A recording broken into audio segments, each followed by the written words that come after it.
No me gusta la basura, no me gusta. Ni la instantánea, ni la del futuro, ni la del amontonamiento, ni la del abandono. Ni la casera, ni la ajena, ni la opaca, ni la brillante, ni la sonora, ni la silenciosa, ni la comestible, ni la venenosa. No me gusta la basura, no me gusta. Así dice un poema muy conocido de Mario Benedetti, un escritor uruguayo. Pero hay otros que sí, que consideran la basura un recurso o que niegan la existencia de la basura y creen que los materiales pueden ser reutilizados de manera creativa en lugar de desecharse. Pablo Rey Mazón y Rubén Lorenzo Montero son diseñadores españoles. Ellos son partes del colectivo Basurama y se dedican a la investigación, creación y producción cultural y medioambiental. Se centran en entender los procesos productivos y la generación de desechos para después proponer soluciones alternativas, creativas.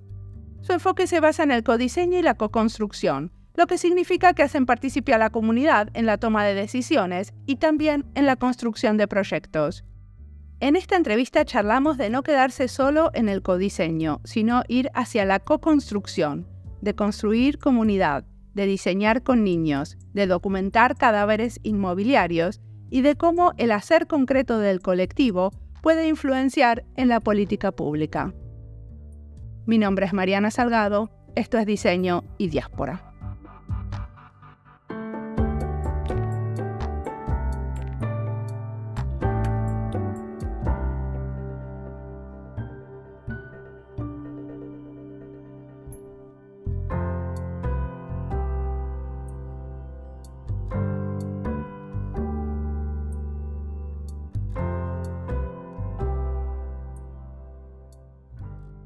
Yo soy Rubén Lorenzo, pertenezco al colectivo Basurama desde hace ya más de 20 años, pues llevamos trabajando con mis compis en proyectos relacionados con la reflexión sobre el modelo de consumo, el espacio que habitamos, los recursos que tenemos y cómo vivir en comunidad para transformar estas condiciones, estos espacios, estos entornos. ¿Y qué estudiaste? Pues estudié arquitectura. De hecho, el colectivo Basurama en sí nace en el contexto de la Escuela de Arquitectura de Madrid y allí nos conocimos y con la idea de dar utilidad a la basura que nos encontrábamos cuando salíamos por las calles de Madrid. Así que en el comienzo todos éramos compis de la Escuela de Arquitectura, como Pablo. Muy bien. Pues nada, yo soy Pablo Rey Mazón y como Rubén, pues y formo parte del proyecto desde el principio, cuando empezamos en la Escuela de Arquitectura de Madrid. Y desde el año 2010 pues he ido viendo en diferentes sitios, primero en Estados Unidos y ahora en Boston y ahora en Bilbao. Y entonces pues soy como una oficina itinerante en otro lugar que no es la base, que está en Madrid. Y yo estoy en Bilbao, entonces hago algunos proyectos desde aquí. Perfecto. Y entonces, ¿cuántos son en Basurama? Para tener una idea de qué tipo de empresa es.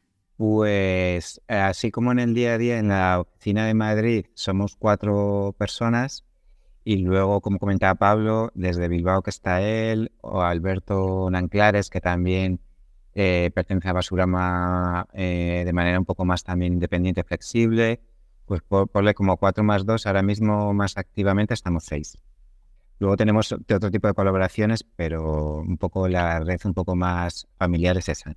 Bien, y entonces me van a contar sobre esto del codiseño con espacios con materiales de desechos, ¿no es cierto? Sí, bueno, te digo lo que habíamos pensado, así como y de dónde surgía la idea. Aparte, para llegar hasta aquí, pues se han pillado las vacaciones, Rubén haciendo desde la casa, cada uno con una cosa. Y entonces, bueno, pues una idea que había surgido era reflexionar sobre la exposición que habíamos hecho, precisamente Rubén y yo, porque cada proyecto lo lleva diferentes personas dentro del colectivo, ¿no? Y es la exposición que hicimos que fue de septiembre a diciembre. De septiembre a diciembre el año pasado en Donosti. Hicimos una exposición en la que incluíamos esos 2 aspectos del trabajo de Basurama. Y lo habíamos resumido así: uno relacionado con el ecodiseño y con el trabajo con residuos y construcción y con comunidades, y el otro más reflexivo y más desde lo audiovisual y desde la investigación cartográfica o de otro tipo. Entonces queríamos como enmarcar y quizá en ese debate que también pudiera sernos útil a nosotros también para reflexionar sobre esos 2 acercamientos. Perfecto. ¿Y qué cosas, por ejemplo, qué proyecto concreto entra en esto del codiseño? ¿Los patios escolares es uno de esos?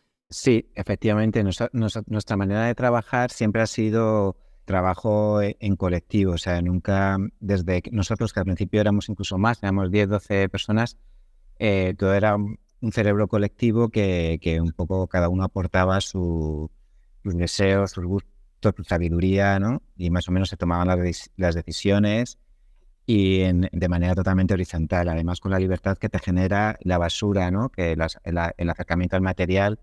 Y bueno, entonces esa propia manera de trabajar de los primeros años en la Escuela de Arquitectura, que organizábamos concursos de reutilización, pues lo hemos abierto de manera natural cuando trabajamos en otros espacios, que ya no eran cuando salimos de la Escuela de Arquitectura, pues trabajamos en otros espacios, en otros barrios donde hay una comunidad de gente que lo habita y nosotros aportamos la energía, el empuje y un poco nuestro aprendizaje, pero se diseña en colectivo con esa comunidad, ¿no? Hacemos procesos de codiseño, de pensamiento, de ver qué necesidades, qué miedos, que se detectan miedos, necesidades, deseos, sueños, no solo las necesidades más primarias, sino lo que también te puede abrir un poco ayudamos a abrir mirada, a imaginar, ¿no? Porque muchas veces estamos como muy cerrados y por el hecho de sobrevivir, ¿no? Pensamos como en lo mínimo, pero bueno, abrir ese campo de juego, ponerlo en el centro y luego mezclamos con los recursos que consigamos en ese contexto, las herramientas, nuestras manos, las sabidurías de cada uno y se va decidiendo qué se hace, ¿no? Con las ideas, las necesidades y esos deseos, con los recursos materiales que conseguimos y con las manos y herramientas y personal, recursos humanos que tenemos. Por un lado, los recursos de los materiales, la basura, ¿no? Que siempre hacemos un poco un estudio de qué desechos podemos conseguir o genera el lugar donde estamos, ya sea un cole, un barrio, un polígono industrial. Los recursos humanos, ¿no? Las personas que están involucradas, que saben que no, qué herramientas tienen. Y luego las ideas, deseos, necesidades que han surgido, pues en esas tres áreas, pues las cruzamos para ver qué podemos construir entre todas, porque no solo pensamos juntas, sino que también construimos. El proceso de construcción también es co-constructivo, coparticipativo, como se diga, ¿no? Que es entre todas, vamos. ¿Y qué es lo que aporta esto de construir entre todas? Porque es importante no solamente el codiseño, sino la co-construcción.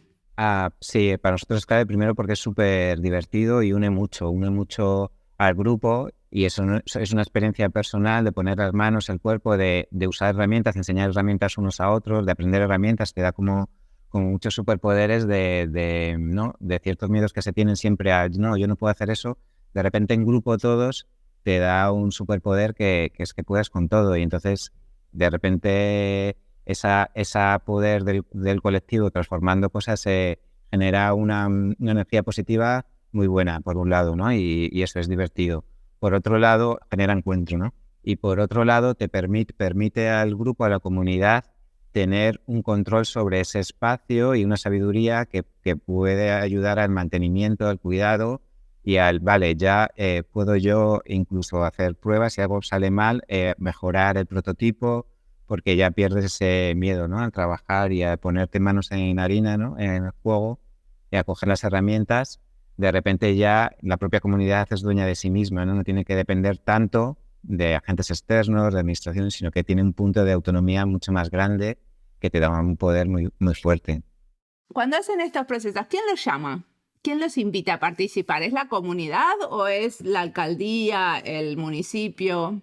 Pues nos vienen desde todos los colores y lugares, administraciones, alcaldías, sí, empresas privadas, pero ahora mismo sí que hay una demanda mucho de los coles, que hay un movimiento fuerte de repensar los patios que llevan mucho tiempo abandonados, ¿no? Y se están ahora repensando qué tipo de usos necesarios, tanto a nivel medioambiental, ¿no? De mínimas condiciones habitables, ¿no? De calor, frío, de verde, de naturaleza, hasta los usos necesarios y diversidad de usos que tiene que haber en un patio y posibilidades, ¿no? Entonces, ahora mismo hay un movimiento, por lo menos en España, hay un movimiento muy fuerte de ese repensar esos patios y son los coles directamente que nos llevan, desde las AMPAs o AFAS, que son las familias, a los directores o algún profesor que está metido y entonces el boca a boca ahí es una red muy fuerte, la de los coles, y se van compartiendo la información.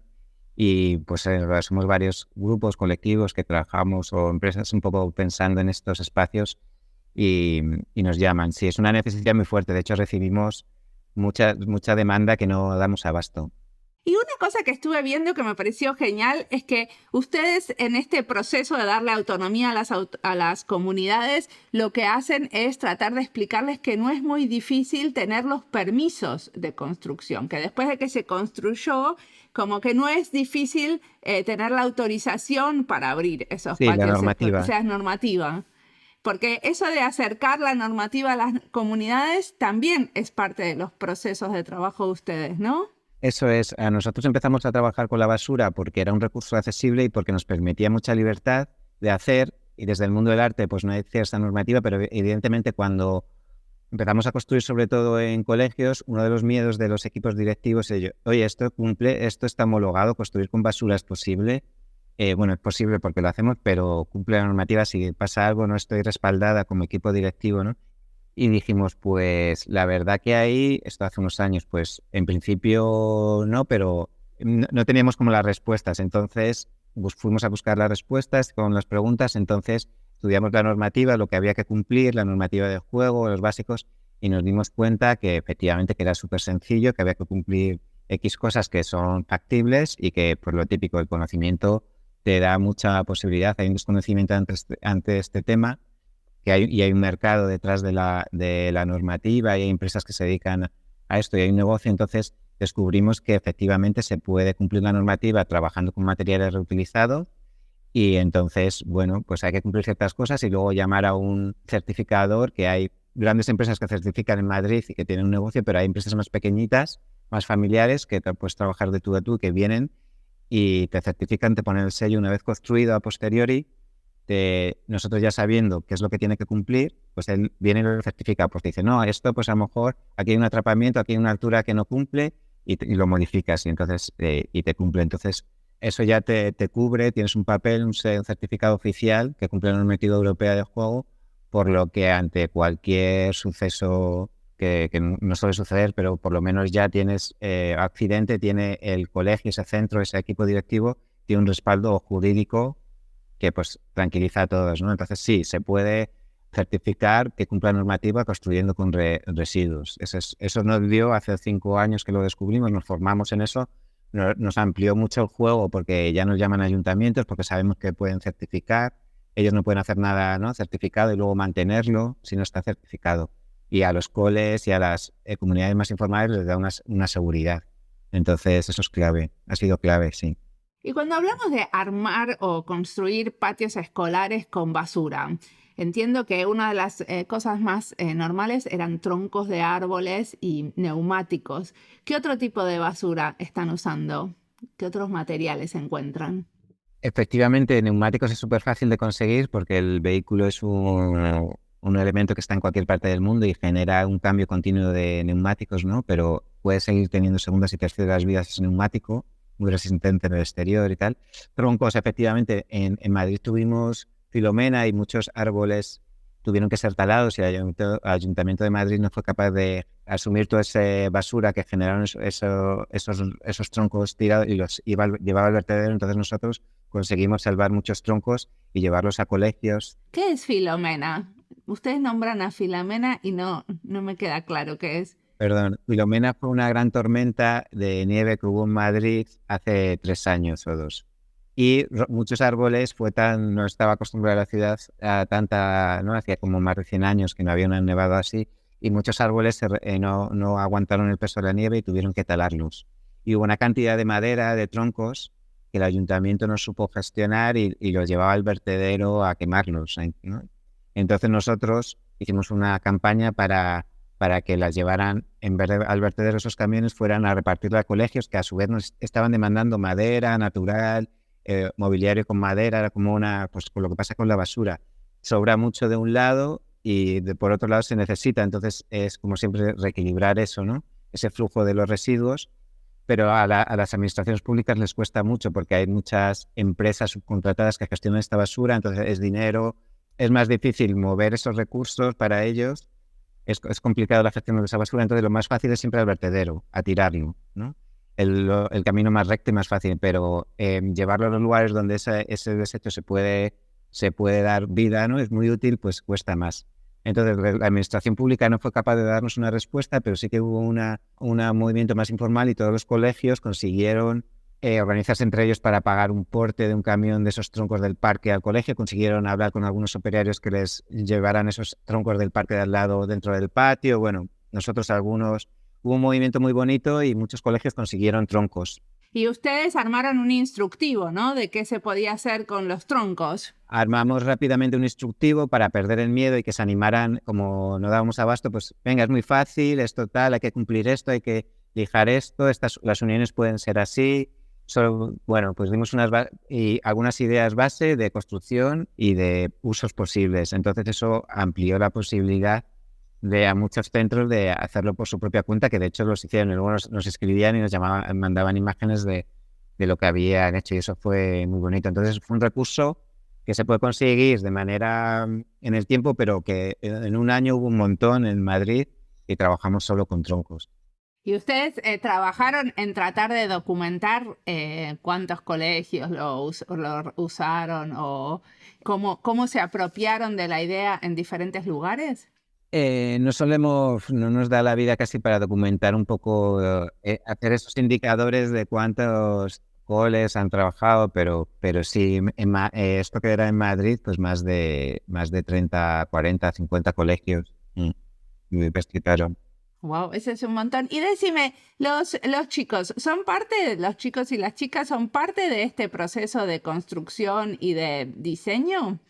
O sea, ¿también van con el martillo a armar estos muebles? No solo son partes, sino que son los protagonistas, porque son los usuarios principales del patio. Y entonces hacemos un comité, un grupo motor que está formado por el alumnado de todos los cursos, nos representa por los profesores, que son importantes también, porque muchas veces algunos profesores son los que impiden, ¿no? Entonces tienen más miedos que los propios alumnado.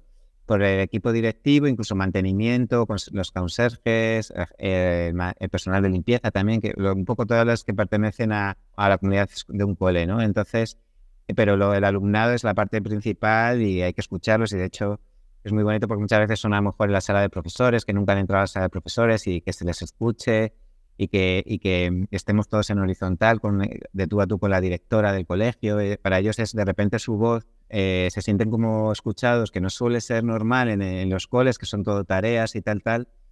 No es escuchar siempre al profesor y de repente son los profesores los que le escuchan. Este momento es bonito. Y luego la segunda fase de construcción, que efectivamente lo organizamos y van bajando clases, construyendo, y cada uno empieza donde continúa lo que ha acabado el curso anterior.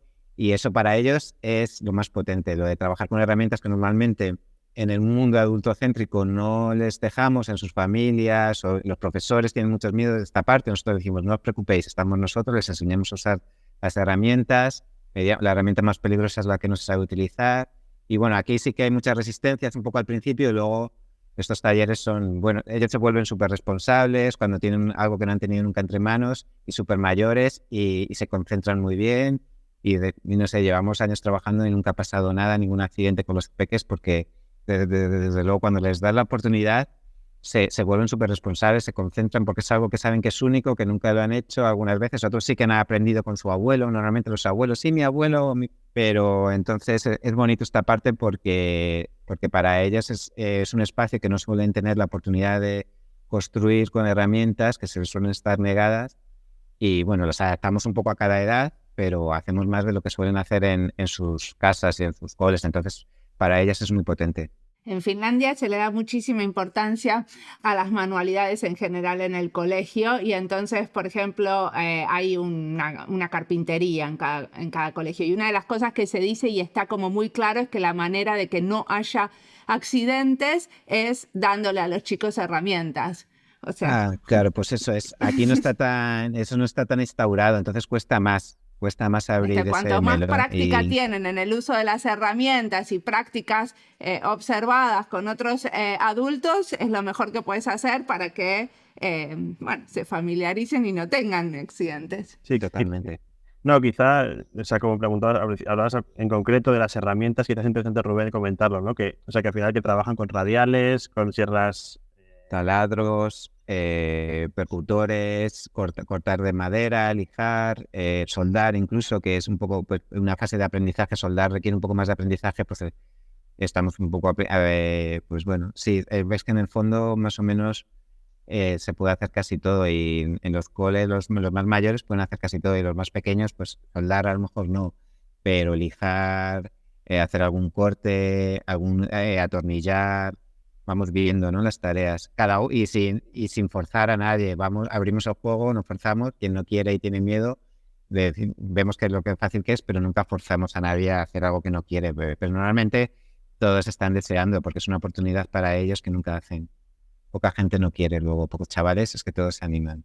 Ya, yo quizás otra reflexión digo que la solemos hacer, y al final como quizás la hemos repetido tanto, quizás no la hemos comentado ahora, pero esto de, o sea, el trabajar con los troncos, como pasaba con los neumáticos, se trata de ver que esos residuos no son tales, sino que son materia prima. Básicamente que la basura no existe. Entonces, cuando utilizamos los troncos y ponemos el foco ahí, pues se trata de mostrar que bueno, es un material que se puede usar, que si no se va a ir a una trituradora y se van a convertir en astillas o lo que sea. Entonces, todos los materiales que utilizamos a veces son materiales de almacenes municipales que no se pueden utilizar cuando tenemos colaboración con el propio ayuntamiento, pero a veces pues son estos recursos naturales que son como más inmediatos y más sencillos, aunque no siempre fáciles de utilizar y de conseguir.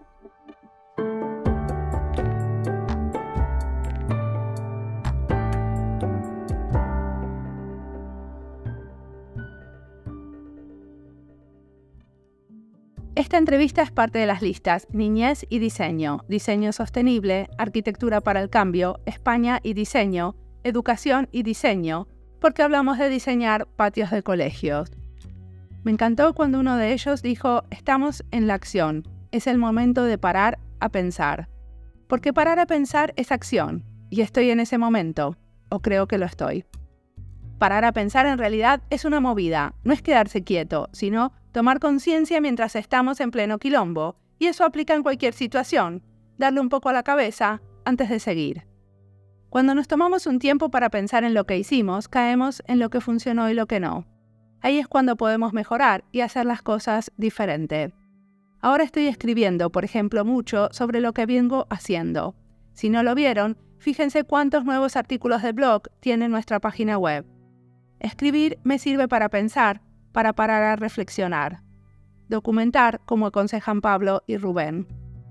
Cuando freno a pensar se me ocurren ideas nuevas, soy más creativa. Y a la hora de resolver problemas, ni te cuento, creo que no resuelvo nada parada, sino que necesito ir a caminar o nadar, cerrar la compu. Si me freno a pensar antes de elegir, puedo evaluar las opciones con un poquito más de objetividad, o eso creo. En resumen, esta frase me hizo pensar que parar no es quedarse parada, es moverse con inteligencia. A mí me invita a ser consciente de lo que hago y la maldita velocidad del hacer constante. Sigamos ahora escuchando a Pablo y Rubén, que tienen un montón más para contarnos.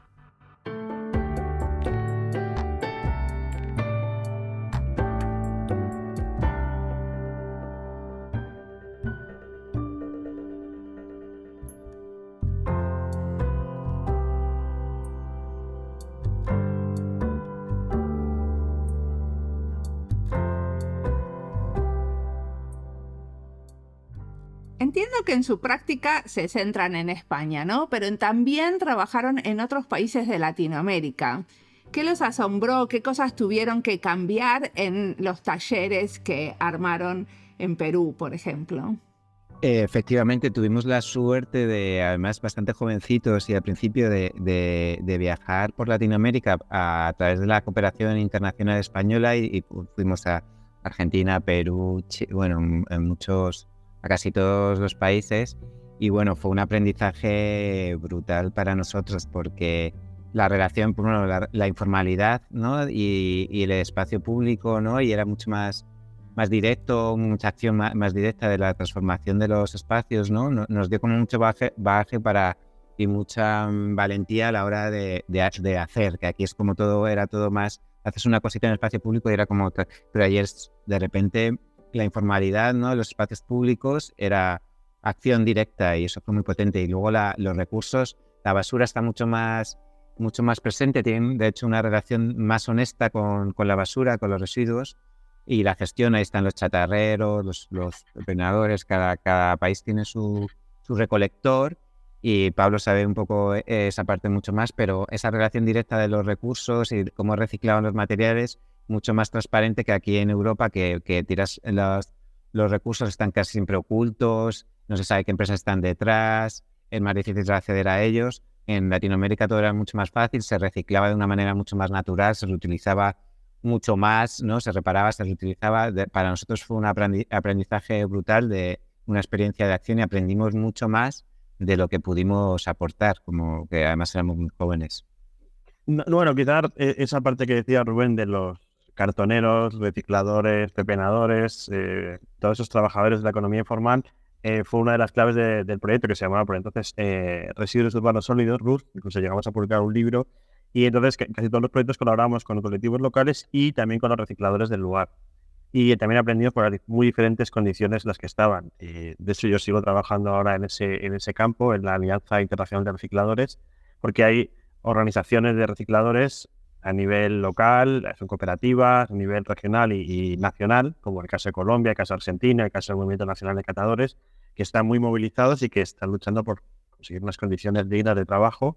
Y de respeto, entonces, trabajando con ellos aprendimos mucho sobre la basura y cosas como esto de que la basura no existe. Cuando hablas con un reciclador y te dice, no, yo no trabajo con basura, trabajo con materiales, con materia prima, ¿no? En los catadores, que según se dice en Brasil, el movimiento se llama el Movimiento Nacional, el de catadores de materiales reciclables. Entonces, de ellos hemos aprendido mucho, y muchos de ellos pues, nos enseñaron pues, sus técnicas, como construir carros, como diferentes técnicas, pues hemos aprendido de ellos y de conocer en la ciudad a partir de ellos. Pues. ¿Cómo construir carros? ¿Te referís a autos? No, me refería a los carros con los que ellos van recopilando en cada lugar, pues diferente. Algunos, recuerdo en Uruguay, pues lo de los caballos, pero por ejemplo en México, pues los pepenadores llevan sus propios carros, y entonces pues, construyen. Sí. Entonces, pues cómo construir eso con llantas de auto o con otro tipo de ruedas, y bueno, pues al final están muy cerca de la construcción de objetos para su propio uso, que muchas veces la mayoría de la gente no está muy lejos. Hicimos cruces, por ejemplo, es interesante en México que cruzamos a los pepenadores y estuvimos una semana con estudiantes de diseño, y entonces los estudiantes de diseño aprendían cómo construir técnicas, un dispositivo móvil, que es un carrito con ruedas, y aportaban otros usos, una biblioteca móvil, proyectos de cine. Entonces, de repente era ampliar la mirada ¿no? Los recicladores eran como profesores técnicos y aportaban una información, y los estudiantes de diseño pues pensaban usos diferentes, y que con esos carritos móviles que se puedan hacer en el espacio público, ¿no? Y fue muy hermoso, ¿no? Ese trasvase de saberes, de acción. Y luego hicimos desde los talleres donde se construyeron a las afueras de México, fuimos por la carretera hasta el centro de México con todos los carritos construidos, y toda esa experiencia así muy presencial, pues para nosotros nos marcó mucho. Una de las cosas que querían hablar al principio, que todavía no tocamos, es el tema de las cartografías y los videos. ¿Quieren contarme de algún ejemplo del material audiovisual que ustedes producen en relación a su trabajo? Sí, quizás es interesante comentar algunos ejemplos que son diferentes maneras de abordar el problema de los residuos en la sociedad y del consumo en la sociedad actual, ¿no? Entonces, esto parte con los diferentes proyectos en Basurama, diferentes, no sé, hay quienes estamos más interesados en construir, otros en cartografiar. Entonces, aquí pensando a posteriori, vemos que hay una serie de proyectos que se han dedicado más a esta cartografía o documentación.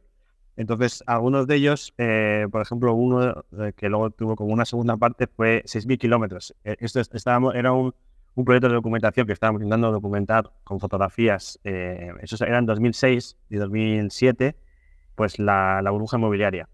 En España había un boom inmobiliario de construcción que no solo era de vivienda, pero también de infraestructuras, que también se reflejaba eso también en el incremento de los residuos. Entonces hicimos una serie de fotografías de esos lugares. Entonces fue un proyecto que 6.000 kilómetros es porque eran los kilómetros de autopistas que se iban a construir ¿Eso tiene que ver con la base de datos que querían hacer de cadáveres inmobiliarios? Sí, o sea, bueno, por así decirlo, es como una primera parte del proyecto que estuvimos al final como 5 años haciendo esa documentación y nos pilló la crisis inmobiliaria global y también en España en el 2008, pues a mitad de ese proyecto. Entonces, ese proyecto consistía en eso, ir a esos lugares, entenderlos y explicarlos. Había desde cosas relacionadas con la vivienda y ahí es donde luego continuaría Cadáveres Inmobiliarios, ese tipo de desarrollos urbanísticos que se empiezan y se quedan abandonados. Pero también había infraestructura de transporte, de energía.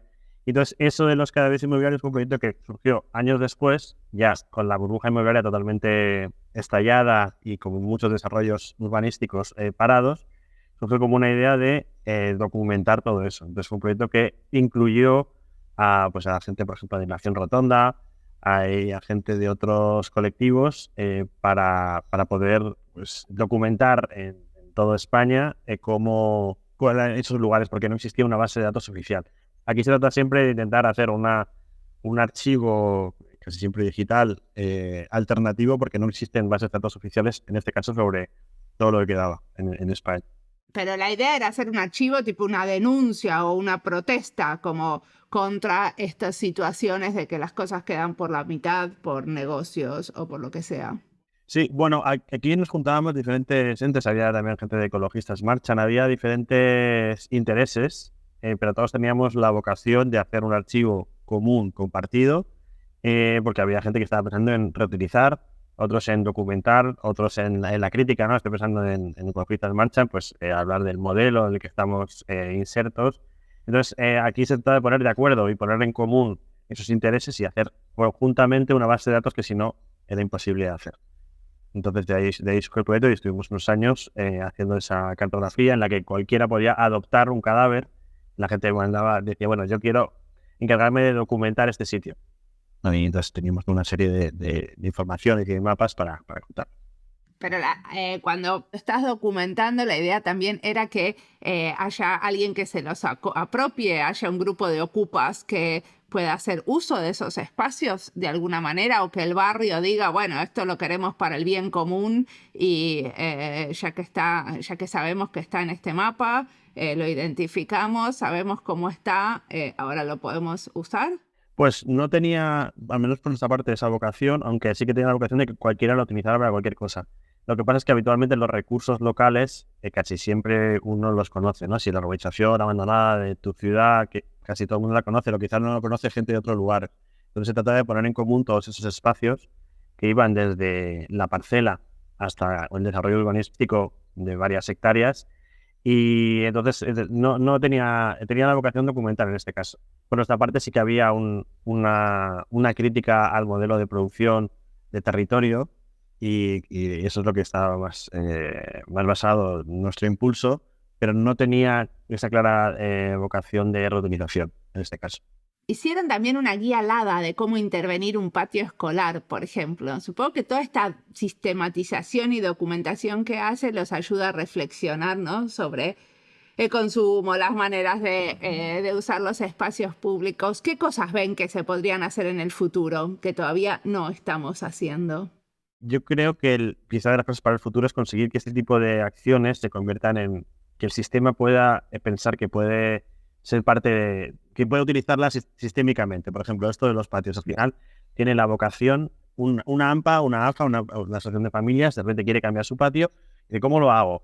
Pues a veces hablar con Basurama, quien sea, pero es un esfuerzo muy grande, o sea, no está integrado en el propio sistema. Yo, aquí en mi casa de Bilbao, pues eso, queremos cambiar el patio, pero ¿cómo lo haces? Pues eso, hay unas subvenciones, pero el ayuntamiento si no presenta esa subvención no se consigue, entonces es mucho esfuerzo, o sea, es muy complicado. Entonces la cosa es que los propios ayuntamientos, en este caso, que son los que muchas veces gestionan esos residuos, piensen que eso son un recurso y que puede ser utilizado por mucha parte de la ciudadanía, pero lo que pasa es que eso, al final los proyectos muchas veces son puntuales, son ese rayo de oportunidad que la gente consigue esos troncos puntualmente, consigue construir y es muy valioso porque ven las posibilidades, pero quizás desde la administración quizás el reto está ahí en conseguir que de una manera sistemática ese tipo de prácticas se normalicen o sean habituales. Quizás eso es una de las cosas que hacen que el proyecto que está ahí, la idea de hacer guías es para que se sistematice, para que la gente vea, oye, se puede hacer, oye, pero no ocurre, porque al final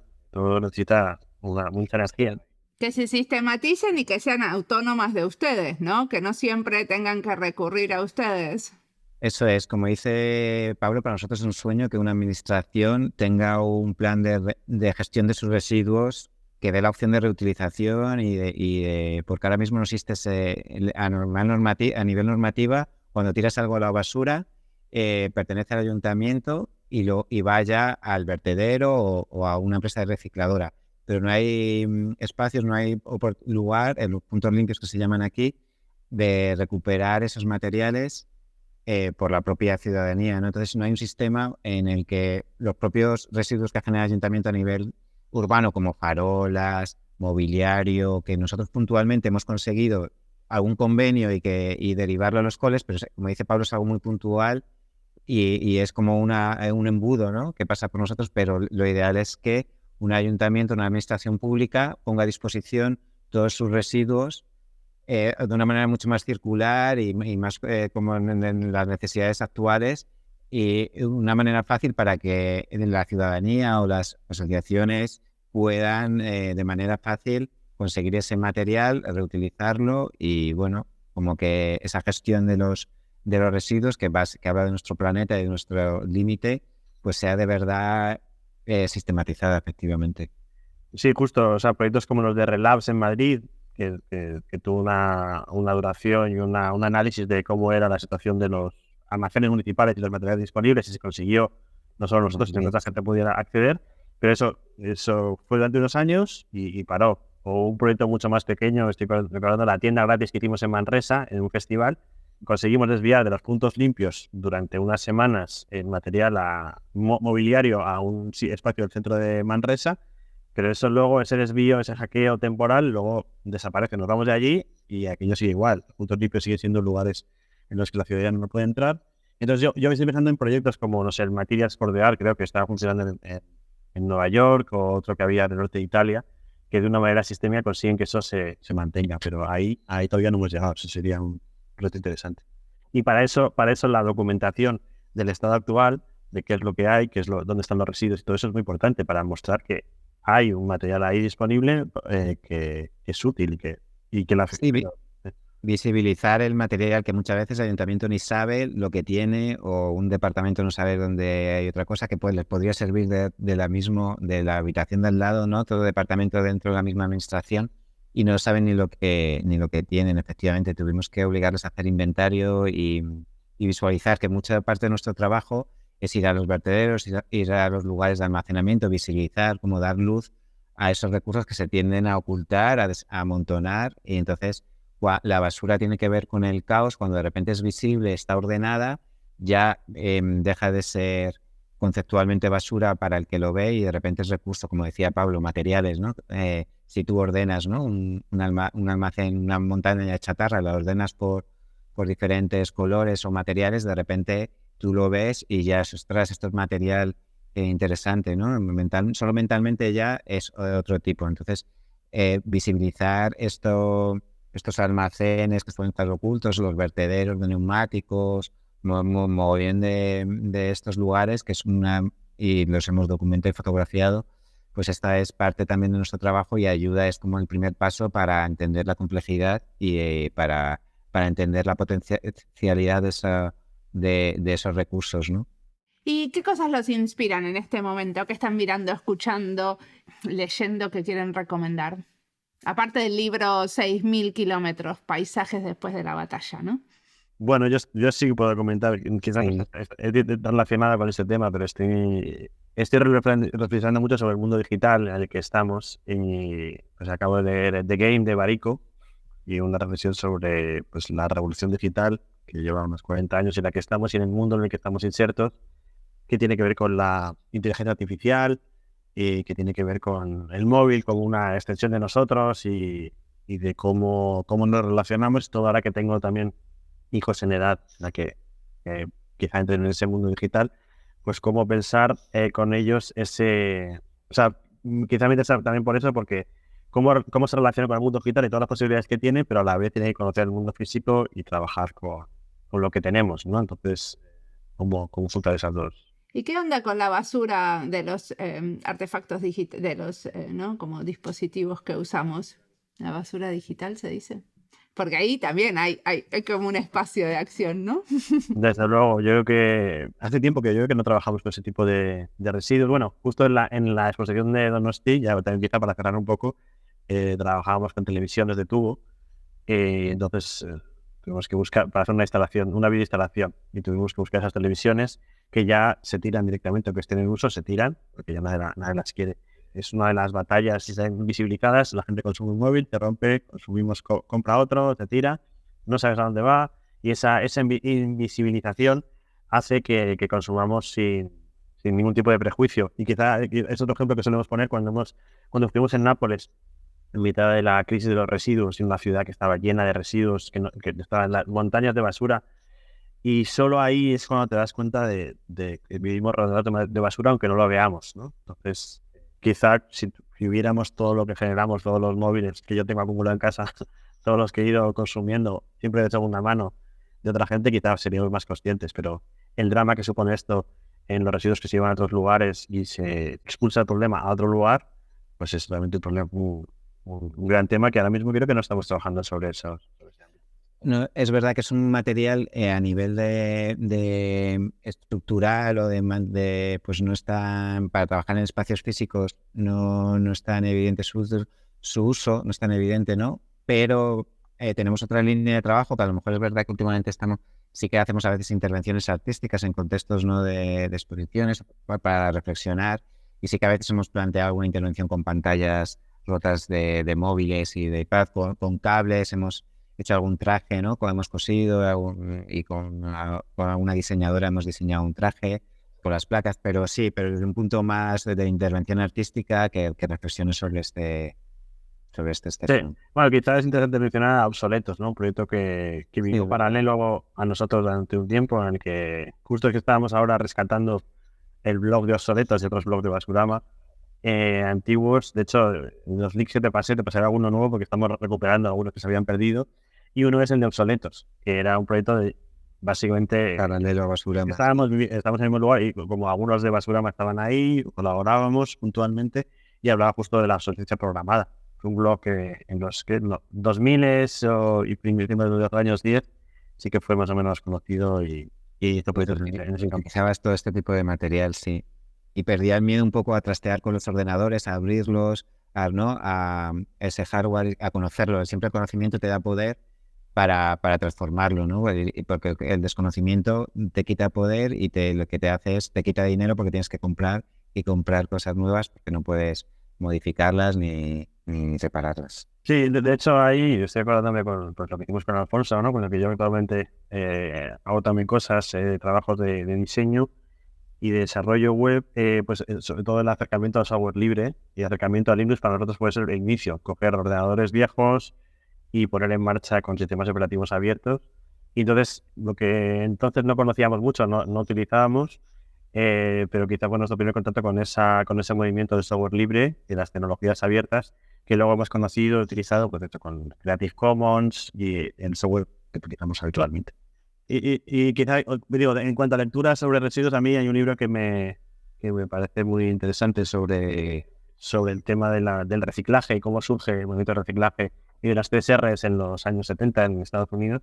Se llama Recycling Reconsidered, de Samantha McBride, y está bien porque cuenta cómo surge, por un lado, el movimiento ecologista, pero luego las empresas productoras de residuos al final entran en ese juego, y al final, pues quien más recicla parece que es el que mejor lo está haciendo, ¿no? Las empresas que producen plástico, las empresas embotelladoras, pues a mí me hizo mucho pensar y la necesidad de hacer ese libro en España. Buenísimo, muchísimas gracias por la entrevista.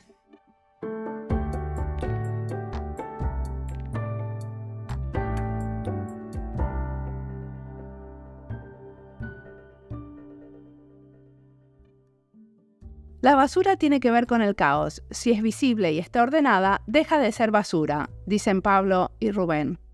Me gusta la frase porque aplica también en otros contextos. Para mí, cuando mi lugar de trabajo está ordenado y limpio, puedo pensar mejor. A veces ordeno solo para pensar.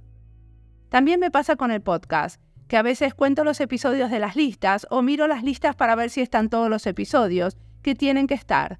Es una práctica de lo más rutinaria, pero me sirve para entender qué hay, qué falta o qué sobra, para pensar para dónde ir. Lo mismo me pasa cuando hago una presentación. A veces cambio cositas de lugar o les cambio el color y me digo, bah, ¿para qué? Pero en realidad estoy pensando en el contenido, en cómo mostrarlo de manera más clara, en qué voy a decir en esa diapositiva. Eso, que parece demasiado detallista o muy manual, es una manera también de conectar con el contenido, de entenderlo, de que deje de ser caótico y se haga más visible, la esencia de lo que al final quiero decir. Ordenar al final es la llave que transforma el caos en claridad y me permite descubrir algo nuevo. Como siempre, la música del podcast es de Antonio Zimmerman, el diseño en sonido es de Julián Pereira. Este podcast está publicado con licencia creativa común con atribuciones. Esto fue Diseño y Diáspora. Pueden seguirnos en nuestras redes sociales en YouTube, Instagram, LinkedIn y ex Twitter, o visitar nuestra página web diseñoydiaspora.org. No olviden recomendarnos, nos escuchamos en la próxima.